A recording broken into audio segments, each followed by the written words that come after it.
आपने हमारे चैनल को अभी तक सब्सक्राइब नहीं किया है तो सब्सक्राइब कर दीजिए, बेल आइकन घंटी भी दबा दीजिए ताकि आपको नए से नए वीडियो देखने को मिल सकें। आज मैं आपको बड़ा ही सुंदर, बहुत ही सुंदर कहानी सुना रही हूँ, क्योंकि रक्षाबंधन आ रहा है और रक्षाबंधन तो भाई बहन का पवित्र त्यौहार है। हमारे हिंदुस्तान में इसको बड़े धूमधाम से मनाया जाता है। यह कहानी तो दिल को छू जाने वाली है। इस कहानी को सुनकर तो आप अपने आंसू रोक ही नहीं पाएंगे। सुनिए। कहा है कि जनकपुरी में एक वृद्ध डोकरी रहती थी। वैसे ही आजकल के समय में वृद्ध लोग तो वैसे ही असहाय रहते हैं, उनका कोई सहारा तो होता नहीं है। डोकरी थी पर उसके पास एक छोटा सा बालक था। बालक कहता, माँ माँ, आप इतनी दुबली पतली क्यों हैं? आप घर घर भीख क्यों मांगती हैं? पर माँ कुछ नहीं बोलती। माँ कहती, बेटा तुम तो पढ़ो लिखो, स्कूल जाओ। वह स्कूल जाता तो उसके कपड़े गंदे और फटे पुराने होते तो सभी लोग उसको बहुत चढ़ाते। उसके दोस्त, अरे तुम तो गरीब हो, तुम्हारी तो बहन भी नहीं है, तुम्हारे तो भाई भी नहीं है। अब रक्षाबंधन आएगा, देखना मेरी बहनें आएंगी, बढ़िया बढ़िया वस्त्र लाएंगी, मीठा लाएंगी और हमें खिलाएंगी और राखी भी बांधेंगी। तुम्हारे तो कोई बहन ही नहीं है, तुम तो बिना बहन के हो। वह जाता और रोते रोते माँ से कहता कि माँ, मेरे सारे दोस्त मुझको बहुत चढ़ाते हैं कि तुम्हारे तो कोई बहन ही नहीं है। माँ, मेरे कोई बहन नहीं है क्या? माँ कहती, बेटा तुम्हारी बहन तो है पर बहुत दूर है। एक दिन तो बालक जिद पकड़ गया, बोला, माँ आप हमारी बहन का नाम बता दीजिए और उनकी ससुराल कहाँ है यह भी बता दीजिए। तो माँ ने कहा कि जो है तुम्हारी बहन का नाम जानकी जू है। तुम्हारी बहन का नाम जानकी जू है, वो तो बहुत सुंदर हैं, बहुत बड़े घर में ब्याही हैं ना, इसलिए वो अपने घर नहीं आ पाती हैं। उसने कहा, माँ हमारी जो है बहन की शादी कहाँ हुई है? तो माँ ने कहा, बेटा तुम्हारी बहन की शादी अयोध्या में राजा रामचंद्र जी के संग हुई है। तो वो तो जगत के पिता हैं, इसलिए तुम्हारी बहन उनको छोड़ के नहीं आ पाती। तो बालक रोने लगा, बोला, माँ मेरी बहन बहुत सुंदर है। उन्होंने कहा, हाँ बहुत सुंदर है, बहुत अच्छी है, बहुत अच्छी है, बहुत दयालु है, बहुत दयालु है, बहुत पैसे वाली है। तो मैं तो अब इस रक्षाबंधन पर अपनी बहन से सुंदर सुंदर कपड़े लूँगा और खूब पेट भर के मिठाई खाऊँगा और राखी भी बनवाऊँगा। माँ ने कहा, ठीक है। उसने रात में सोचा कि माँ अगर उठ जाएगी तो मुझे तो जाने नहीं देगी। उसने माँ की एक गंदी फटी हुई साड़ी लपेटी और रात में ही निकल गया। बोला, बहन जब राखी बांधेगी तो मुझे कुछ उसको देना तो पड़ेगा। तो वह चल दिया। चलते चलते चलते चलते रात भर चलता गया और बोलता गया, हे जानकी दीदी आपका घर कहाँ है? हे बहन जानकी जू आप कहाँ हो? आपकी अयोध्या कहाँ है? मुझे तो कोई रास्ता मालूम ही नहीं है। रात के अंधेरे में जा रहा था, सांप बिच्छू सब निकल रहे थे, वह डरता हुआ जा रहा था, शेर दहाड़ रहे थे, पर वह किसी की चिंता नहीं कर रहा था और कहीं बैठ भी नहीं रहा था और चलता जा रहा था, चलता जा रहा था। पैरों में ठोकर लग रही थी, पत्थर गल रहे थे, कांटे लग रहे थे, पैरों से खून निकलने लगा था। वह सब कांटों को निकालता हुआ, सब पेड़ों को पार करता हुआ और चला जा रहा था। अब रास्ते में उसको एक जगह एक पीपल का पेड़ दिखा, उसके चारों तरफ एक चबूतरा सा दिखा। तो उसने कहा, चलो अभी सो लेते हैं और सुबह चले जाएंगे, रक्षाबंधन तो अभी कल है, हम सुबह अयोध्या पहुंच जाएंगे। तो वह लेट गया। तो भगवान ने देखा तो भगवान ने कहा, देखो यह जानकी माँ का कितना भक्त है। उन्होंने ऐसा चमत्कार किया कि वह सुबह उठा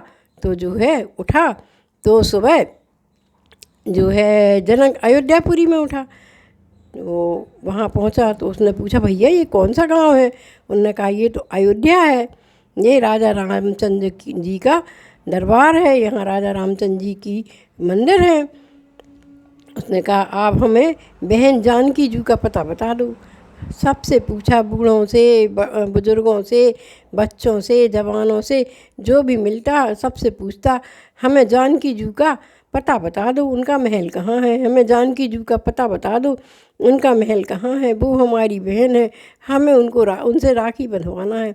सब लोग देखते और हंसते और कहते, अरे भैया ये तो यहाँ पर राम और सीता और जानकी जू की मंदिर हैं, उनका महल तो है लेकिन उसमें भी मंदिर है। अब वो यहाँ रहती नहीं है, ये तो बहुत पुरानी बात है, ये तो सतयुग की बात है भैया, ये तो कलयुग चल रहा है। अब कहाँ आपको राम सीता और जानकी जू मिलेंगी, वो तो सतयुग में थी, ये तो कलयुग है बेटा, कलयुग। अब तो उनके मंदिर ही मिलेंगे यहाँ तुम्हें।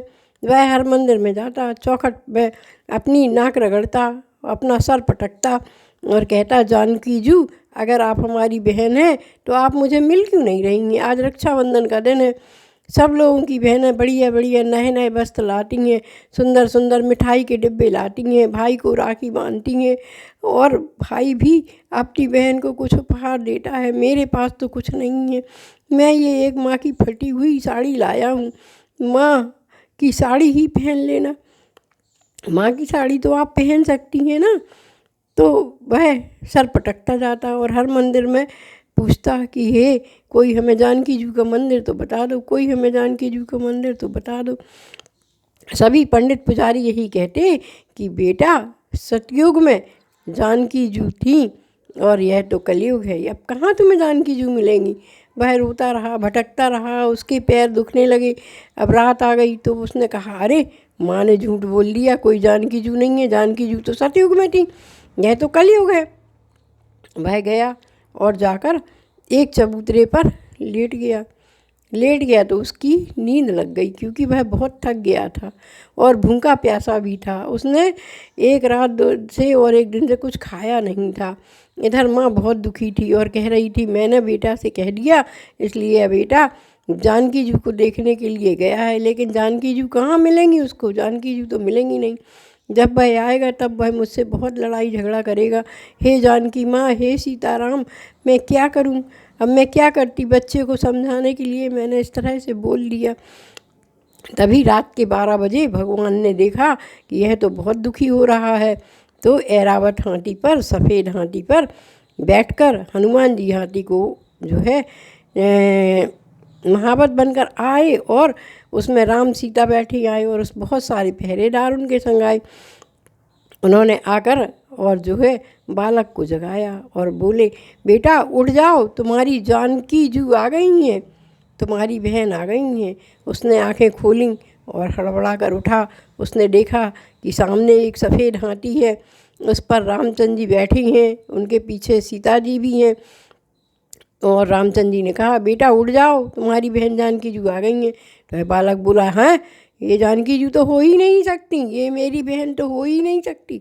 इतने वर्षों के बाद अगर मेरी बहन मुझे मिलेगी तो वह तो भाई को, छोटे भाई को गले से लगा लेगी, लिपटा लेगी और माँ का तुरंत हाल पूछेगी और मेरे भी हाल पूछेगी कि बेटा तुम कैसे हो।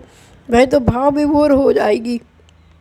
यह देखकर माँ जानकी नीचे उतरी, उनको सीढ़ी लगा दी हनुमान जी ने, तो वो नीचे उतर कर आई और आते ही उन्होंने अपने भाई को गले लगा लिया और गले लगाकर रोने लगी। ऐसी होती हैं बड़ी बहनें जो अपने भाई से लिपट कर रोती हैं और उनसे पूछती हैं, बेटा तुम कैसे हो, बेटा तुम कैसे हो, माँ कैसी है। तो बालक कहता है, दीदी आपने इतनी देर क्यों लगा दी, आप मेरे लिए नए नए वस्त्र लाएंगे ना, आप मेरे लिए मिठाई के डिब्बे लाएंगे ना।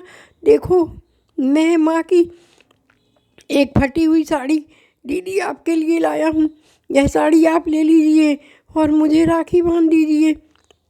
तो उन्होंने बालक के पुराने फटे पुराने वस्त्र उतारे और उनको नए सुंदर वस्त्र आभूषण पहना दिए और जानकी माँ ने उसको मिठाई खिलाई, आरती उतारी और उसके हाथ में राखी बांध दी। बालक बहुत खुश हो गया और प्रभु ने ऐसा चमत्कार किया कि उसको एक पोटली में बहुत सा धन दे दिया और कहा, बेटा ये ले जाओ। और माँ की फटी हुई साड़ी जानकी माँ ने ले ली और कहा, बेटा इस पोटली को ले जाओ, यह माँ को दे देना। और जानकी माँ और सीताराम ने उनको बहुत आशीर्वाद दिया, बेटे को बहुत अधिक आशीर्वाद दिया। बेटा खुश रहो, पढ़ो, माँ की सेवा करना, बड़े होना और मेरे ही चरणों में अपना ध्यान लगाए रहना। तो वह बालक बहुत खुश हुआ। भगवान ने उसको एक रथ पर बिठा लिया और वह बालक अपने जनकपुरी में लौट के आ गया। आते ही चिल्लाने लगा, माँ माँ माँ माँ, मैं बहन से मिलाया, माँ माँ, मैं बहन से राखी बंधवा आया, माँ देखो मेरी जानकी माँ ने मुझे राखी बांध दी है।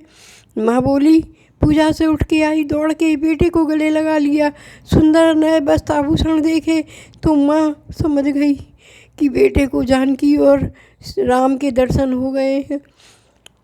माँ ने कहा, प्रभु आप कितने दयालु हैं, आपने मेरे भोले बालक की लाज रख ली। हे प्रभु, इस तरह ही हम गरीबों की लाज रखना। और इस तरह वह बालक सुबह उठते ही स्कूल गया, वस्त्र और आभूषण भी पहने था, सोने के गहने जानकी माँ ने उसको खूब सारे पहना दिए थे।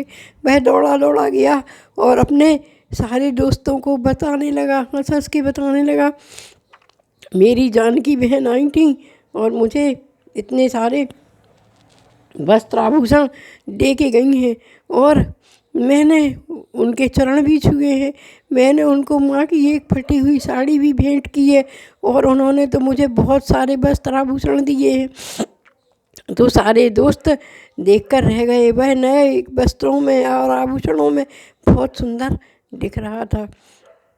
जब माँ ने पोटली खोल कर देखी तो उसमें हीरे जवाहरात थे। माँ के आश्चर्य का ठिकाना नहीं रहा। वह भगवान के चरणों में नतमस्तक हो गई कि हे प्रभु, आप ही सहारा हैं बुजुर्गों का, बुढ़ों का तो सिर्फ आप ही सहारा हैं। इसी तरह हम सब पर कृपा करना। हे रामचंद्र जी, सीता माता, हम सब बुजुर्गों की इसी तरह रक्षा करना। हम लोग आजकल बुजुर्ग ही संसार में सबसे गरीब और असहाय हो गए हैं, इसलिए आप प्रभु हम बुजुर्गों की रक्षा करना। हे रक्षाबंधन का यह पर्व सबको मंगलमय हो, आप सबका बहन भाई का मिलन हो और भाई बहन का यह बंधन जन्मों जन्मों तक चलता रहे। रक्षाबंधन की सभी को हार्दिक शुभकामनाएं। दादी का सभी को स्नेह आशीर्वाद।